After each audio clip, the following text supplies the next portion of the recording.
after all of the theatrical stuff, let's bring it back home. We actually had a movie that has been doing the rounds at festivals. He is an multi-Oscar winner. Yeah. Alejandro Back to González back. Iñárritu has come back with Bardo, or False Chronicle. I put the or in there. I'm over here doing the Kubrick. Bardo, False Chronicle of a Handful of Truths. What was once a 3-hour movie over at Venice. I think we've seen, we know some people who have caught it over there. Ewan was telling me that it was no bueno, no good. They've cut it down. It is now 2 hours and 39 minutes, and some people may say it was longer than this. It is available for you to watch at home, which is the way that Alejandro does not want you to watch it, but it is the easiest way that it was delivered, because unless you're Knives Out, you're not getting the AMC deal. And so Bardo, the edited version, is out for people to watch at home. He has considered this a sort of dreamlike state movie where the main actor looks a lot like him, and people think it's him venting about being this figure who he is a filmmaker and journalist and an artist in this movie who doesn't feel he fits in America.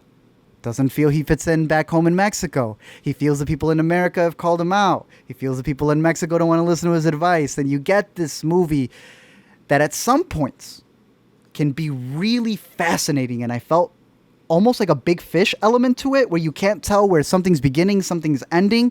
Mm-hmm. He's not looking back at his memories. He's looking back at what the emotion was. Yeah. Whatever he felt of those instances, that's what he's trying to get you to resonate with. Not so much what happened during this scene, during that moment. I know he had said that he's got a circular motion to it, so there's no real beginning, middle, or end. So I saw some people mentioning Birdman and The Revenant. If you are fans of those films, I think you will like this one, but know that it takes it even more further in being abstract. Yeah.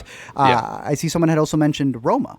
And it was interesting because he was talking about looking back at Mexico City, but not looking at it in a black and white form. He wanted the colors to pop. He wanted things to feel a certain way. I'm conflicted with this movie because I think it's very self-indulgent. But I feel we allow other directors to be even more self-indulgent, and they've gotten a pass. Mm-hmm. And we just so happen to have a director here who is kind of saying, I've been pushed to the side and I'm not welcome in either way, either place. And then proceeds to get that in the film where he's venting that. But... Right. I also think he's being way too over the top. He doesn't stop these bits that he's doing. He's going on and on. As someone who loves to take tangents, I get what he's going for, but it could be tiring on the other side. So my question I really leave with is, I've seen some people critique this, but they had no time with the patience on another director. And I both want to wonder, why don't you give him the time? But then I also wonder, why aren't we able to critique him when it turns out, yes, directors can be self-indulgent. So I just want to know, why couldn't we call those other ones there self-indulgent? Right. I think he says a lot of stuff in this movie with the way that he feels played. There was a previous feature that he worked, and not even a feature. It was one of the big reasons why I'm really huge on VR. Through the Academy, he had worked on a VR project. And that's what he's been away for so long since he made The Revenant. It's this VR crossing of the border. Right. Have you seen this, Zach? Have you heard of this? I've heard of it, but I haven't had a chance to see it or because it's an installation that only the rich people were able to do. And I think this is a man who's venting about how he made the 7-minute feature, a VR experience where you're traveling with immigrants who are crossing the border. And yet it was only available for like really rich people who did what? Played Get Out?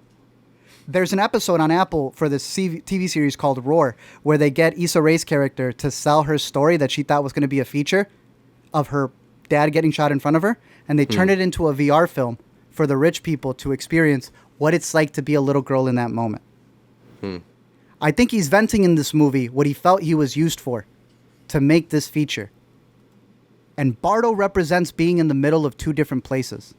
He made this feature, this VR, installation, and he learned so much about the people who he's representing, but he isn't. In the movie, he vents about how he's a rich Mexican. Yet he tells a story for the poor people. So he got to know poor people and immigrants here. Yet the only people who were able to see this presentation were the rich. And I think, I don't even think, he said it, this was the cause for him writing Bardo and feeling like he was in the middle of two worlds. So I think, and I appreciate a lot of what he's venting in this movie, which is another reason I want to give it another go around. It's just a film that takes a lot of your patience. It's a film where I think we recognize a lot of American cinema, but if you don't know Latin cinema, you're not going to understand his references. And it was interesting seeing people see the Fellini in it, but they don't know anybody else. I've always laughed. You'll get people who will make fun of you for not knowing Varda, but then they don't know a whole country's filmography. And not be pompous in the reverse way. So if you don't understand the roots of what he's calling back to, this is his first movie that he shot in Mexico. Since Amores, I think.